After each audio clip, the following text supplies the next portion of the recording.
Ya, selamat sore. Assalamualaikum warahmatullahi wabarakatuh.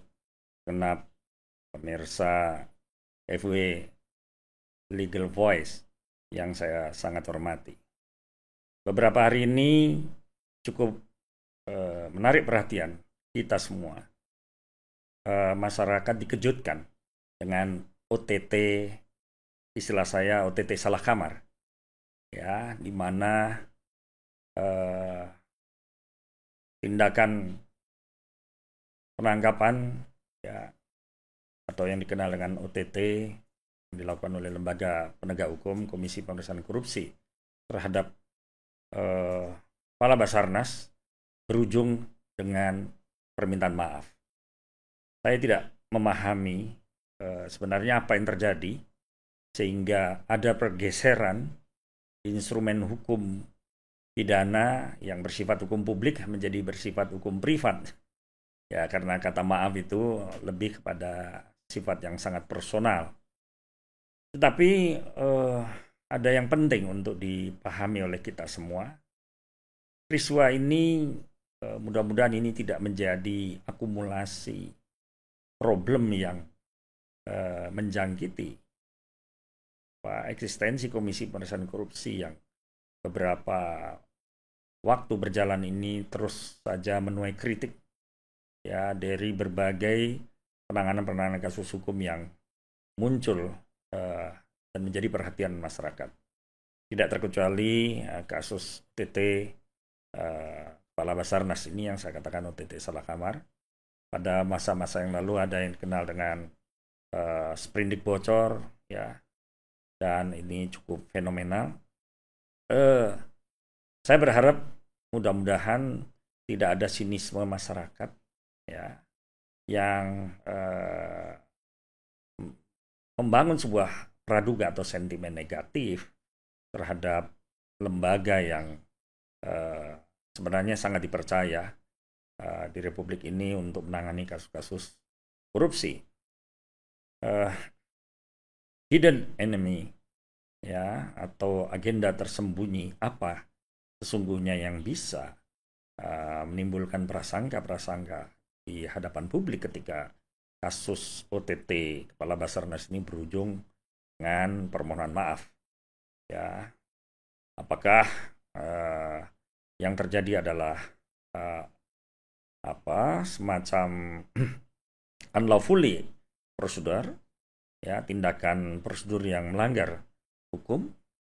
Yang jelas tentu menimbulkan pertanyaan, apakah Komisi Pemberantasan Korupsi pada saat menangani kasus OTT Basarnas ini tidak jeli dan cermat mengamati, apalagi memahami tentang adanya garis atau batas demarkasi kompetensi hukum, ya, sering dimaknai sebagai kompetensi absolut, ya, bahwa ada batas-batas yang menjadi otoritas atau yurisdiksinya, ya. Ketika ini sudah menjadi common opini doctorum, ya, sudah menjadi pengetahuan umum, termasuk pengetahuan para ahli hukum, kalau ada undang-undang yang bersifat lex specialis, maka biasanya ini terkait dengan lex specialis menyangkut pelakunya dan lex specialis, ya, menyangkut objeknya.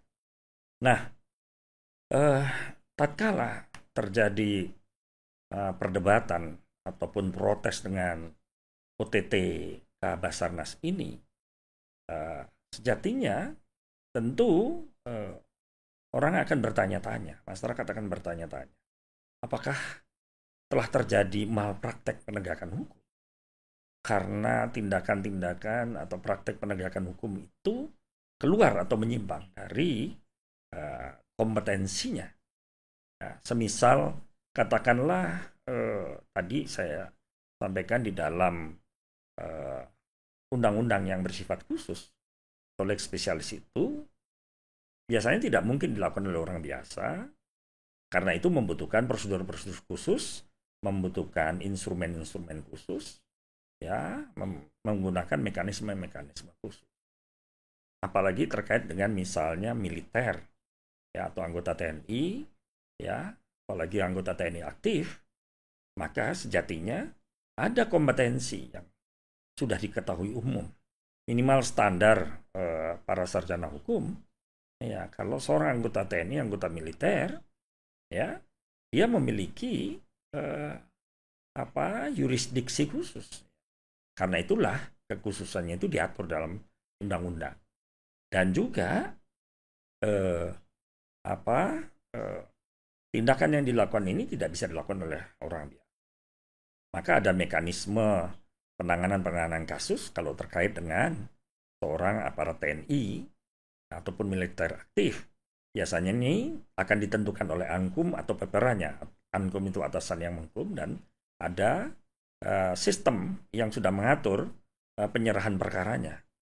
Nah, bahkan di dalam perkembangan yang terbaru, sekarang kewenangan-kewenangan tersebut sebenarnya sudah dimiliki secara asas dominus litis, ya, oleh Jaksa Agung, yang dilaksanakan oleh Jaksa Agung Muda Pidana Militer beserta Auditjen Militer atau Auditorat Militer dan Puspom TNI. Nah, ini instrumen-instrumen yang sebenarnya ya secara khusus sudah diberlakukan, dan tentu harus dipahami semua aparat penegak hukum, termasuk tidak terkecuali pada Komisi Pemberantasan Korupsi. Maka itu bagi saya memunculkan pertanyaan, kenapa hal ini sampai terjadi? Ya, apakah malpraktek penegakan hukum terjadi pada kasus OTT ini? Ini pastinya tentu akan menimbulkan problem berkepanjangan, menimbulkan demoralisasi efek di dalam sistem penegakan hukum. Ya, karena satu sisi ada semangat untuk memberantas korupsi, ada keberanian untuk mengungkap satu kasus dengan melakukan instrumen OTT pada siapapun itu dilakukan. Namun pada sisi lain, ya, tindakan ini tidak bisa melompat pagar. Ya, tapi pada posisi yang lain juga ada semacam dilematis yang kata seorang atau beberapa filsuf yang ternama pernah mengatakan, inter alma silent lege. Kalau senjata sudah meletus, hukum itu akan terdiam. Ya, apakah hukum berhenti ya di hadapan para militer aktif ataupun anggota TNI yang terlibat dengan tindak pidana korupsi? Bagi saya filosofi ini penting untuk kita pahami, namun juga bagian kita untuk memperjelas ya apa sesungguhnya yang terjadi. Ya, makna sesungguhnya pastinya bahwa inter alma silent lege itu tidak dimaknai bahwa setiap penegakan hukum atau upaya tindakan terhadap seorang militer aktif termasuk TNI kemudian dilawan dengan cara-cara non-hukum.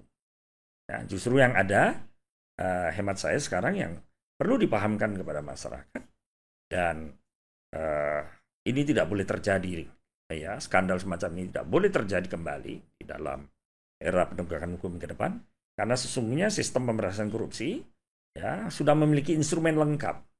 Bahkan kalau ini melibatkan anggota TNI ya atau militer aktif, ya, mekanisme koneksitas sistem peradilan itu sebenarnya sudah diinspirasi baik di dalam Undang-Undang Tindak Pidana Korupsi, di mana di dalam pasal 42-nya Undang-Undang Undang-Undang KPK menginsyaratkan bahwa KPK ketika menangani kasus korupsi yang melibatkan sipil dan militer perlu berkoordinasi. Nah, kata koordinasi sebenarnya kalau ditautkan dalam pendekatan sistem, ya, systematic approach, pendekatan sistem perundang-undangan, maka ini tidak bisa dipisahkan dengan undang-undang lex specialis yang menyangkut kekhususan peradilan terkait dengan militer aktif ataupun TNI.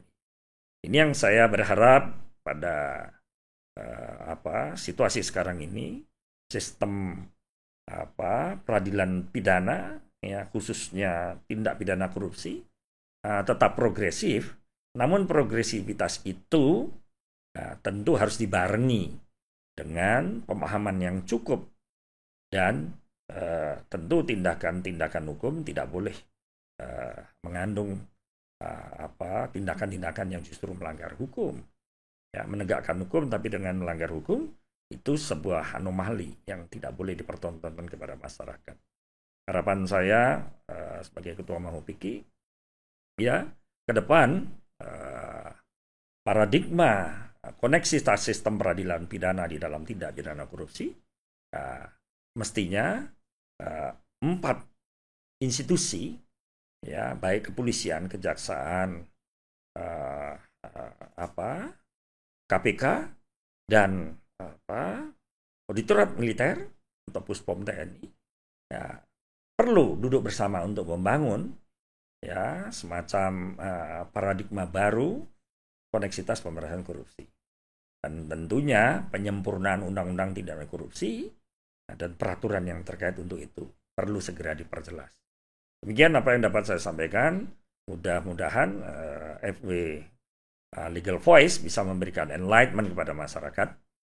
Dan saya sebagai Ketua Mahupiki tentu berharap agar kita semua dapat melihat persoalan ini secara jernih dan harapan tidak terjadinya malpraktek penegakan hukum, ya, apalagi dengan berakhir dengan penegakan hukum berakhir dengan hukuman minta maaf, memang menurut saya sangat tidak dikenal ya di dalam prinsip-prinsip penegakan hukum, utamanya hukum tindak pidana korupsi, ya. Unprofesional, tindakan-tindakan yang profesional semacam itu tentunya bisa saja mendemoralisasi semua proses-proses penegakan hukum yang sudah berjalan dan akan berjalan nantinya. Kita tentu tidak berharap semacam itu, ya, karena bagaimanapun peradaban sistem peradilan pidana tetap harus terjaga dan berwibawa. Sekian, selamat sore, salam hormat, terima kasih, assalamualaikum warahmatullahi wabarakatuh.